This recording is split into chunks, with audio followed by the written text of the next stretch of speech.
Right, so the Indian Sugar Mills Association, or ISMA, has raised the sugar output estimates for the year 2017-18 to 29.5 million tons as compared to an earlier estimate of 25 million tons. To understand the quantum of impact this will have on sugar players, we have with us M Manickam, the chairman at Sakthi Sugars, who joins us on the phone line.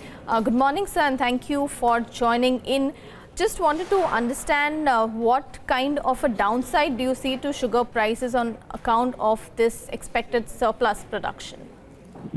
So we have a surplus, and I don't think the world market is in a position to absorb the sugar because world market prices are also lower. So we would see a lot of pressure. I mean, most of this is due to very high cane prices being announced by the Uttar Pradesh government of 32.50 versus 25.50 of the central government. And similarly, Maharashtra also paying high cane prices.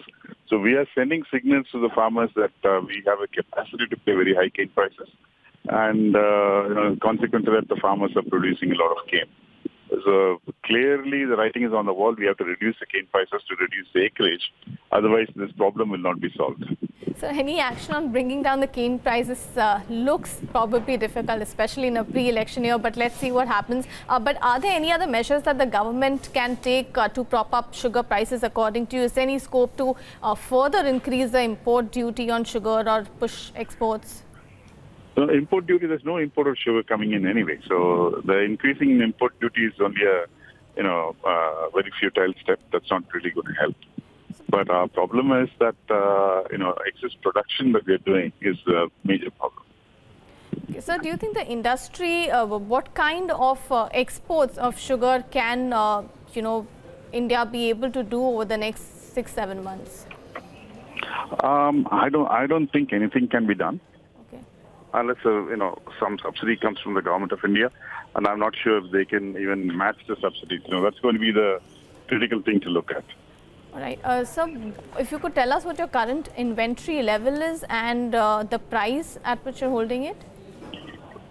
We don't have too much of inventory because in South Tamil Nadu, we've had a drought for the last 2 years. So, most of us are operating at about 15 to 20% of our capacity. So, we hardly have any stock. So, this drop in prices doesn't have an impact on us at this point of time. So, Mr. Manickam, good morning, Neeraj here. It's been a while, good chatting with you. You're saying that this glut and this excess production will happen despite the kind of vagaries that we see in the southern region? See, the rainfall has been surplus in both UP and in Maharashtra. There's been good rains. So it's only in the south, I think, southern Karnataka and Tamil Nadu, we have the vagaries in monsoon. But basically, the problem is one of policy. Government of India feels, increasing the MSP for all the crops will solve the problem of the farmers. But they will only produce more crop and there'll be nobody to buy the crop. Like what happened in pulses and what will probably happen in wheat and rice as well. So there's no point in producing too much because India is not the cheapest producer of most of these commodities. True. Do you fear then, Mr. Manickam, that this year, because of this situation of a higher MSP and maybe higher cane prices and lower abilities of the mills to be able to sell sugar at the desired prices, we could well go back into that ugly cycle of cane arrears being on the rise?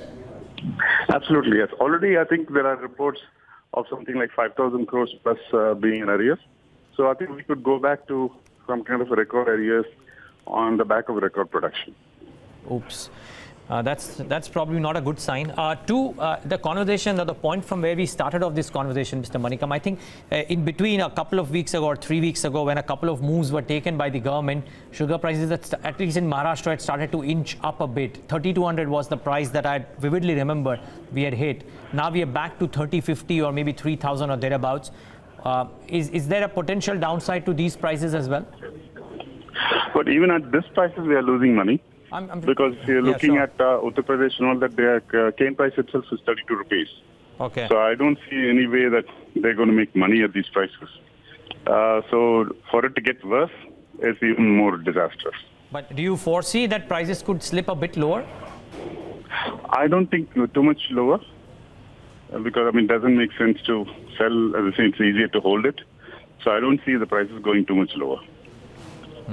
Okay, one quick question. I mean, you know, I was having a chat with one of your peers about a couple of months ago, and we were talking about how this dichotomy between Brazil and India, wherein excess production gets diverted into ethanol because there's an offtake there.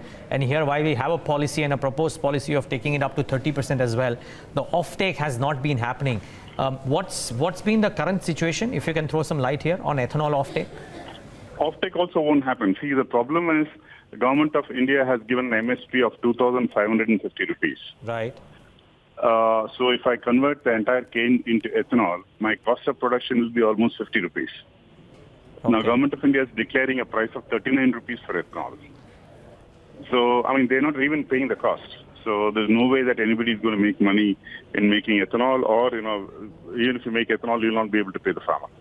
Unless the government, Mr. Manickam, my final question really, unless the government changes something drastically, are we foreseeing the sugar millers and sugar by itself entering into a cycle of sorts which could last longer? Typically, this commodity follows cycles, just that the last few years, we haven't had too many up cycles and prolonged down cycles. Are we on the verge of entering into one again? Yeah, it looks like we might go into another down cycle, really. Which could last for, difficult to say? No, I'm just asking your view, sir. You would have a... It's not really easy to guess, because the government actually has been taking policy decisions which have actuated the cycle. So I don't know how they're going to take it. It finally depends upon how the government is going to react on this. Okay. So what is the current cost of production for sugar? And clearly we are staring at a net loss for the year? Yes, of course. Because our cost of production is about 34 rupees plus, and we are selling at something like 30 rupees. So we are losing money on every bag that we produce.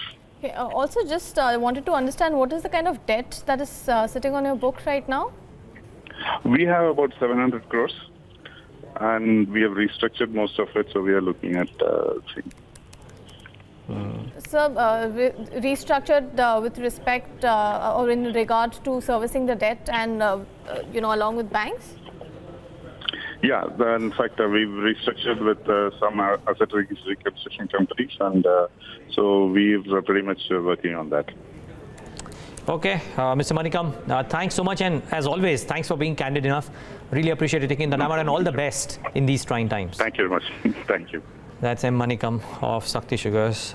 Well, I'm on no count really, Shraddha, did it seem like there is any respite for the sugar millers. No surprise that the stocks have fallen so dramatically. You know, frankly, over the course of the last maybe 10 odd years, sugar companies or sugar stocks never really move based on pure reported fundamentals. The cycle and the expectation of a cycle always precedes what the actual fundamentals dish out. And I think right now, maybe the sugar companies start reporting really poor numbers in the next couple of quarters.